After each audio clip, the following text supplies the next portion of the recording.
حافظ زمان رضوی آفیشیل کی latest videos کو دیکھنے کے لیے چینل کو سبسکرائب کریں اور ساتھ والے بیل آئیکن کو لازمی پریس کریں۔ السلام علیکم ورحمۃ اللہ وبرکاتہ۔ ناظرین محترم، میں حافظ زمان رضوی آپ کی خدمت میں ایک نئی ویڈیو کے ساتھ حاضر ہوں۔ آج میں آپ کے سامنے بہت ہی اہم اپڈیٹ، دو بڑی اپڈیٹ رکھوں گا۔ تمام دوست ویڈیو کو غور کے ساتھ دیکھے گا۔ ناظرین محترم، جس طرح کہ آپ تمام حضرات جانتے ہیں کہ علامہ سعد حسین رضوی صاحب کی 10 جولائی کو نظر بندی ختم ہو جانی تھی اور علامہ سعد حسین رضوی صاحب کو رہا کر دینا تھا۔ اب ایک نظر بندی والی اپڈیٹ اور ایک رہائی والی اپڈیٹ، دو بڑی اپڈیٹ ہیں۔ تفصیل کے ساتھ ابھی میں آپ کو بتاتا ہوں تاکہ آپ جو پریشان ہیں آپ کی پریشانی دور ہو جائے۔ ناظرین محترم، علامہ سعد حسین رضوی صاحب کی 10 جولائی کو نظر بندی ختم ہو جانی تھی۔ حکومت اپنی گنڈا گردی برقرار رکھتے ہوئے علامہ سعد حسین رضوی صاحب کی نظر بندی میں مزید 3 ماہ کی توسیع کر دی۔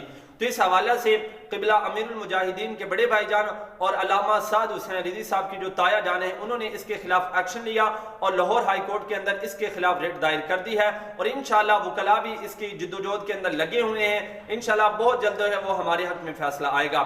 اور دوسری رہائی کی طرف آتے ہیں۔ علامہ سعد حسین رضوی صاحب کو 10 جولائی کو رہا کر دینا تھا اور یہ لاہور ہائی کورٹ کا فیصلہ بھی آ گیا تھا، لیکن سپریم کورٹ نے اور دوسرا سیکٹری لوکل گورنمنٹ نے عدالت کے احکام کو پیروں تلے روندتے ہوئے علامہ سعد حسین رضوی صاحب کو رہا نہیں کیا۔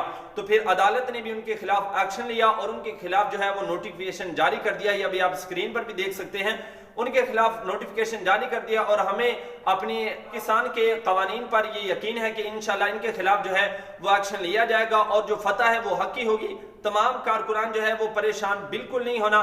انشاءاللہ جو علامہ سعد حسین رضوی صاحب ہیں ان کی قانونی کارروائی جاری ہے اور جو ہی کوئی لیٹسٹ اپڈیٹ آئے گی وہ بھی آپ کو مل جائے گی اور تمام کارکنان جو ہے اس نازک صورتحال کے اندر جو ہے وہ صبر و تحمل کا مظاہرہ کریں اور انشاءاللہ بہت جلد ہمارے قائد ہمارے درمیان ہوں گے۔ انشاءاللہ لیٹسٹ اپڈیٹ آپ کو ہم دیتے رہیں گے اور انشاءاللہ ملتے ہیں ایک نئی ویڈیو کے ساتھ۔ تب تک کے لیے اللہ حافظ۔